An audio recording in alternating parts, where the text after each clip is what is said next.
Hey, Tyler, let's talk about oil stocks and buying on the dip. You ready? Best time is when it's on the dip. Right. I'm Jason Hall. This is Investing Unscripted. I've got Tyler Crow here with me. Devon Energy gets a ton of attention from investors. And right now, maybe is a time to be looking at it because the stock has fallen. That's usually the best time to buy these independent oil producers. But Tyler has one that he thinks might be even more appealing to you. We're going to talk about that one too. Before we get into it, this video is sponsored by The Motley Fool. If you're looking for even more great stock ideas, go to our special link. Go to fool.com/unscripted. The Motley Fool is going to give you its 10 best stocks to buy right now. You're going to want to check that out after this video. Tyler, I'm going to bring up a screen share here and just talk about prices real quick as we look at our two stocks. Devon Energy stock is down about 30% from the beginning of the year. If you look at it from the high, it's down 34%. It peaked a little bit earlier in the year.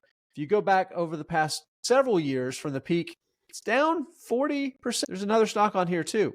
Helmerich and Payne, ticker HP, down 29% this year. That's one that you think people might like even more. Let's give people a teaser. We'll talk about Devon first, but what's the teaser? Why do you think Helmerich and Payne might be more interesting? It's a high yield investment that isn't necessarily correlated to oil prices with some growth catalysts that are wholly independent of oil prices. So there's the teaser. We can get into it in a minute. And I just want to say this, the oil market and all the companies in the oil market are designed to inflict the maximum amount of pain on investors. I can testify that is true. You and I have been through the ringer. We've been doing this together for over a decade, and we've been through the cycle multiple times. It can be brutal at times, that's for sure. And there's a lot of people that bought Devon Energy at a higher stock price, thinking that oil prices would continue to move higher. That hasn't happened. Oil prices have come down, and well, that's brought the stock price down a lot. And I'll be honest with you, I think that makes it more appealing. But I want to talk about why Devon is interesting, why it is a good company, why it can still do some pretty interesting things for investors. So Devon is an independent oil and gas producer. The company lives and dies on oil prices, gas prices. That's really where they make their money. It's a leveraged bet that oil prices are going to move higher at some point.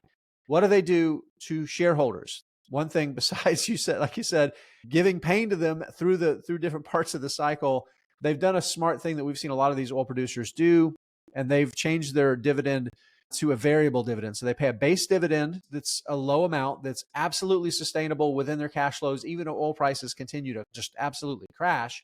Oil prices are well above that at this point, though. So that's where the variable part comes in. They pay an additional, so they want to cover their capital costs, right? They cover their operations, then they cover their capital budget. And then what's left over, they pay the base dividend plus a variable amount. And then they want some left over sometimes to buy back stock. So they've increased that base plus variable 57% based on good realized prices, good margins they're getting, growing production, growing free cash flow. And again, that's what pays this dividend. So those are some things that they've done really well. They've really done a good job of focusing on keeping a pretty strong balance sheet, trying to keep their debt at reasonable, supportable levels as interest rates have gone up. Now, there's a little bit more to it too. I want to talk briefly about where they are because they are in some great areas. We look at the Anadarko Basin, the Eagle Ford, and then the Delaware, which of course is part of the Permian Basin. These are all really compelling because they're low-cost oil and they're also pretty well connected at this point to getting the oil to market cheaply. Not quite as cheap to get oil out of Powder River and Williston Basin. Williston Basin's gotten better, but again, this area down here, this is where they make their money.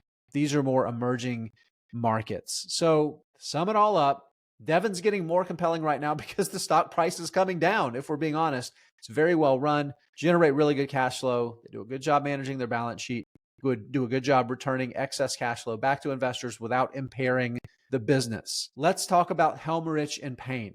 What do they do? Yeah, so you know how actually it's very apt that you showed a picture of Devon Energy, and I believe that picture you had on that slide was a rig that is owned and operated by Helmerich and Payne. So they are one of the largest rig owner and operators in the oil patch in North America, onshore rigs. For people who maybe not intimately familiar with the oil market, very few companies like the Exxon Mobils of the world or Devon Energies or anybody who actually produces a product, very few of them actually own rigs. They just lease them out when they want to use them.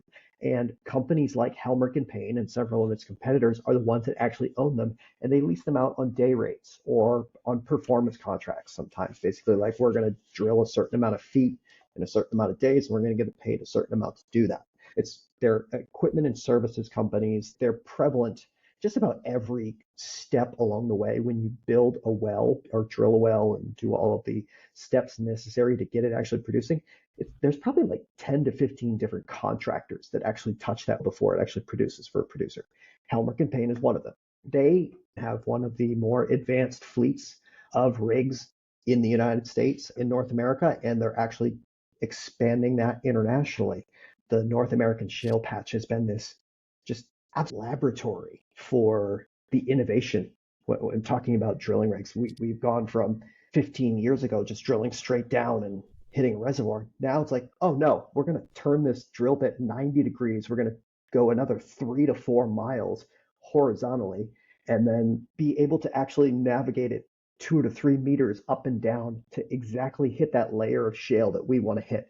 The technology and the advancements that these companies have done are splendid. And Helmerich & Payne has been one of the innovators in this space. With some of the best rigs that they have, they command some of the best day rates. And right now, even with only, I think, like 60% of their entire fleet utilized in North America, they're an immensely profitable company. It goes to show you like the premiums that they are commanding for their rigs right now, both as a product of how good they are and how tight the market for these particular rigs are. And with all that technology, they've actually now started to send these rigs elsewhere. They're starting to send them to Argentina, which has huge opportunities there. They're sending Australia, Saudi Arabia is starting to buy from them. So there's a lot of kind of catalysts of moving that North American shale technology overseas and leasing it to other operators. And at the same time, you have a company right now that trades for about 8 times earnings, has a dividend well over 5.5%. And unlike a Devon Energy, where its prospects are wholly tied to what the price is in any given quarter, this is a company that, yeah, the stock price is going to move, but sometimes its business fundamentals are wholly tied to oil prices. And I think that's what makes Helmerich & Payne right now one of the better looking investments in the oil patch today and probably into 2024. I just want to share a couple of slides from their most recent presentation. Basically, 90% of its business comes from North America and 10% comes from international and offshore. And it is really compelling because, like I said, shale has been a North American phenomenon. The phenomenon, that's a perfect way to describe it. But we're starting to see some opportunity overseas. And Helmerich & Payne is, again, I think you're right, they're positioned to be a leader in that opportunity. But really, it's the economic returns. I think that's really important because this is the sort of business that you think about, like contract manufacturing and other industries that have become more prevalent. There is something to being the scale leader and being able to shift assets around that can be beneficial to both the partner. So you're the oil producer, the Devon Energy or ExxonMobil or whoever it is, and it can benefit the contractor that works with multiples of them to make sure you keep more of your assets up and running. And the higher productivity you get, the better operating leverage you get, the more profits, the better cash flow you get.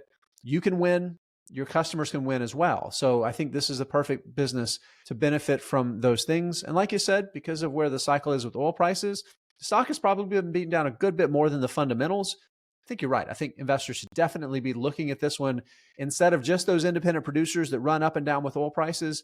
Sometimes you should take a look at the picks and shovels companies like Helmerich & Payne.